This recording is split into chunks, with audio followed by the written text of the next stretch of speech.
생각이 바뀌면 의외로 쉽게 해결되는 사안들이 많이 있잖아요. 그렇기 때문에 우리가 생각 관리라는 것도 되게 잘 해야 되는데, 그럼 생각 관리란 무엇이냐?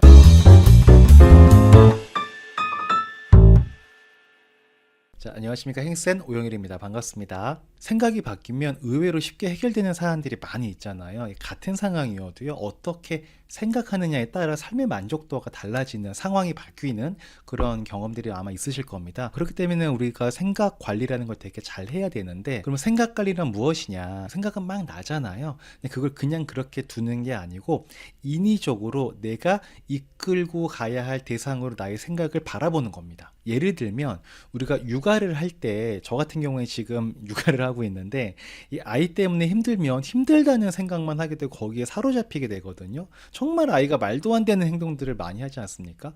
저 같은 경우에는 저희 애가 욕조에다가 비타민을 막 붓고 깨르르 깨르르 웃습니다. 그럼 비타민이 캡슐이 녹아서 막 욕조가 노래지죠. 그것뿐만 아니라 바닥에 물 붓고 물 막 퍼뜨리면서 깨르르 깨르르 굉장히 행복해합니다.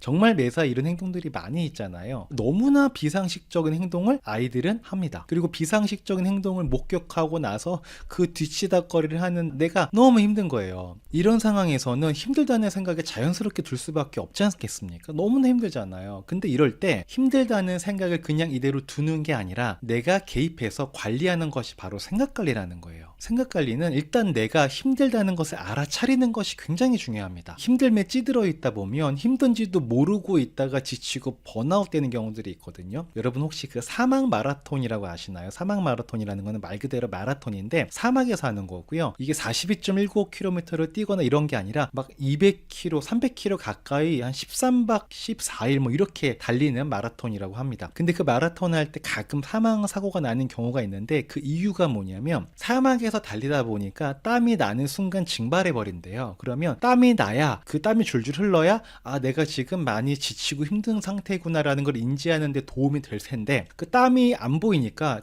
자기가 힘든 걸 덜 감지하게 된다고 하더라고요. 그러다가 계속 뛰고 열심히 뭔가 하다가 그냥 푹 쓰러지는, 자기도 모르게 그런 경우들이 있다고 합니다. 그러니까 힘듦에 찌들어 있다 보면 내가 힘든 것도 모르고 시간을 보내다가 진짜 한 방에 훅 가는, 그게 우리 번아웃이라고 얘기하잖아요.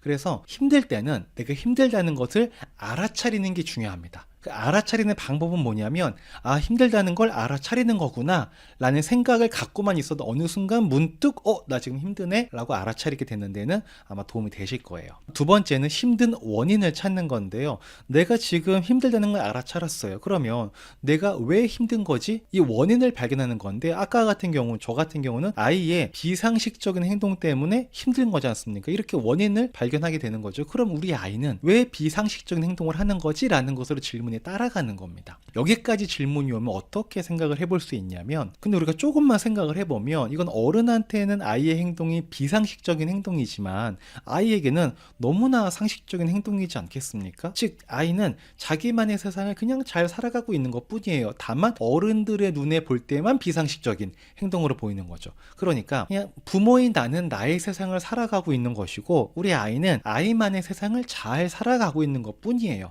그러나 이 두 세상에는 당연히 차이가 있을 수밖에 없겠죠. 그리고 그 차이가 있다 보니까 부모가 힘들게 되는 겁니다. 근데 부모만 힘들지 않아요. 아이도 분명히 힘들 겁니다.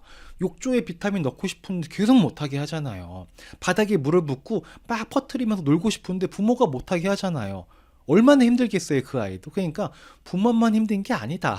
애도 힘들고 나도 힘들다. 왜? 각자의 세상을 서로가 100% 존중할 수 없는 상황이기 때문에 각자가 힘든 것이다 라는 생각을 해볼 수 있는 거죠. 아무튼 여기서 선택사항은 두 가지가 됩니다. 아이의 세상을 인정하고 받아들이거나 부정하거나. 근데 세상에 아이의 세상을 부정하고 싶은 부모는 없을 거예요. 대부분 다 인정해주고 싶을 거예요. 받아들여주고 싶고. 대부분 다 그렇게 받아들이려고 노력들을 많이 하시죠. 애가 원래 그렇지 저 땐 다 저래. 이렇게 우리는 받아들이잖아요. 근데 그래서 중요한 게, 이렇게 인정하게 되면요, 아이의 비상식적인 행동을 조금은 이해할 수 있게 되지 않겠습니까? 그러니까 아이가 이전과 같은 비상식적인 행동을 하더라도 우리가 아이가 정상적인 활동을 하고 있구나 라는 마음이 자연스럽게 들기도 하는 거죠. 물론 그런 마음이 든다고 해서 육체적으로 힘들지 않은 것은 아닙니다. 그런데 정신과 육체가 힘들다가 정신만큼은 편안해지기 때문에 힘듦의 절대 정도가 가감이 되는 건 맞는 거죠. 보통 우리가 회사 생활할 때 힘들다는 말을 하는데 이게 일 때문에 힘든 거예요? 사람 때문에 힘든 거예요? 대부분 여쭤보면 사람 때문에 힘들다고 말씀들을 하지 않습니까? 사람 때문에 힘들다는 건 정신이 힘들다는 거죠. 마찬가지인 거예요. 정신이 나아지면 육체적으로 우리는 더 힘을 낼 수가 있습니다. 아이의 세상을 이해함으로써 정신적인 힘듦이 가감되게 되면 육체적으로 더 힘을 낼 수 있는 그런 효과가 생길 수 있다는 거죠. 그러니까 이런 생각 관리는 나의 정신을 지키는 중요한 수단이 되는 것입니다. 정신을 지키는 행동을 하는 사람이 있고 정신을 지키는 행동과 노력을 하지 않는 사람이 있으면 어떤 사람이 더 조금 더 편안하고 좋은 하루를 보낼 수 있겠습니까? 답은 너무나 뻔한 거죠. 여러분의 생각이 흘러가는 대로 떠오르는 대로 여러분을 이끌어가게 방치하지 마시고 여러분의 생각을 관리함으로써 조금은 더 편안한 하루가 되시기 바라겠습니다. 다시 한번 중요한 점 강조드리면 생각 관리는 해야 되는 거고요. 생각 관리는 내가 힘들다는 것 또는 어떤 불안하다는 것 여러 가지 감정들이 들 텐데 그 감정이 드는 원인을 그 감정이 든다는 것을 알아차리는 게 중요하고요. 두 번째는 그러한 감정들과 영향이 나한테 오는 원인을 찾는 게 중요하고요. 그 질문을 계속 따라가는 거 그게 굉장히 중요합니다. 오늘 저의 이야기가 여러분의 평온한 하루에 조금은 도움이 될 수 있기를 진심으로 바라겠습니다. 이상 오늘 영상 마치도록 하겠습니다. 들어주셔서 감사하고요. 좋아요 눌러주신 분들 복 받으실 겁니다. 들어가겠습니다. 안녕.